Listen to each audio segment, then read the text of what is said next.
Hello everyone, welcome back to my channel care study classes. आज की इस video में हम पढ़ने वाले हैं एक मोरल स्टोरी जो कि है द क्लेवर फॉक्स। चलिए शुरू करते हैं।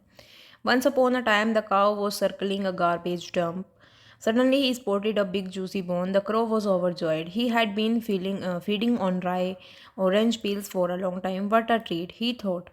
I must grab it before anybody else sees it. यानी कि एक समय की बात है, जो एक कौवा है वो एक जो कूड़े का ढेर होता है उसमें उसके ऊपर चारों ओर घूम रहा था। उसके बाद जब वो उसे एक बड़ी सी एक हड्डी दिख जाती है, ठीक है, जो कौवा है वो बहुत ज़्यादा खुश हो जाता है और वो उसे एक मतलब एक सूखा जो ऑरेंज का छिलका है, संतरे का छिलका, उसको बहुत देर से खा रहा था। तो वो सोचता है कि वाह क्या ट्रीट है, कितना अच्छा खाना मुझे मिला है और मैं इसे जल्दी से ले लेता हूँ इससे पहले कि कोई इस हड्डी को ले.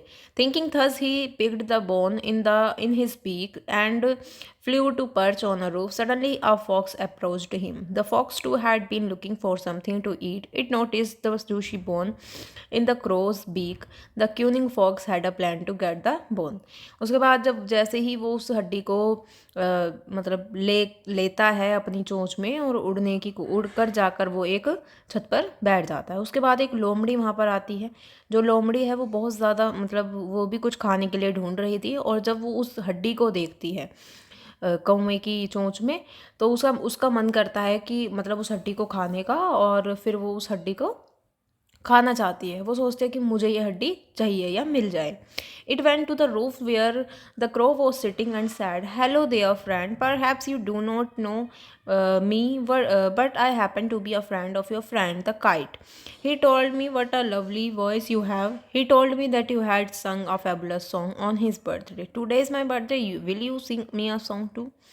उसके बाद जो लोमड़ी है वो बहुत ज़्यादा चालाक थी और वो उसके बाद जो लोमड़ी है वो छत पर जाती है जहाँ पर कौवा होता है और कहती है कि हेलो देयर फ्रेंड, मतलब क्या शायद तुम मुझे नहीं जानते लेकिन मैं तुम्हें जानती हूँ।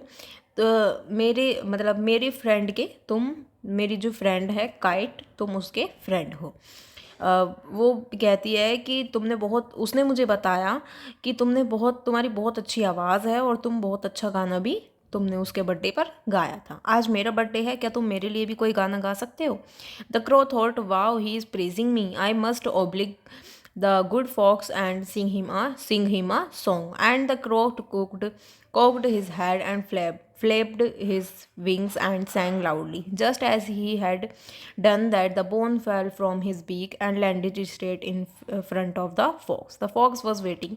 He picked up the bone and ran towards the forest.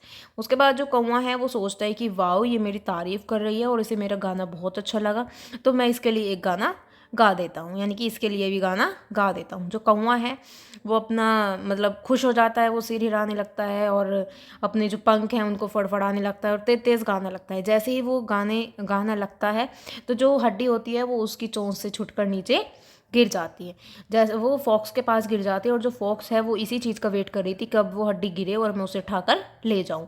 जैसे ही वो हड्डी गिरती है, जो फॉक्स है वो उसे जल्दी से उठा के वहाँ से भाग जाती है और उसके बाद जंगल में जाके उसे हड्डी को खाती है।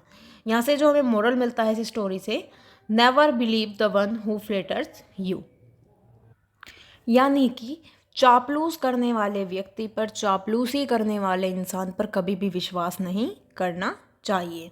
यहाँ पर जो हमारी स्टोरी है वो कंप्लीट होती है। अगर आपको अच्छी लगी हो, समझ आई हो, तो वीडियो को लाइक कमेंट शेयर ज़रूर करें और मेरे चैनल को सब्सक्राइब करें। Thank you.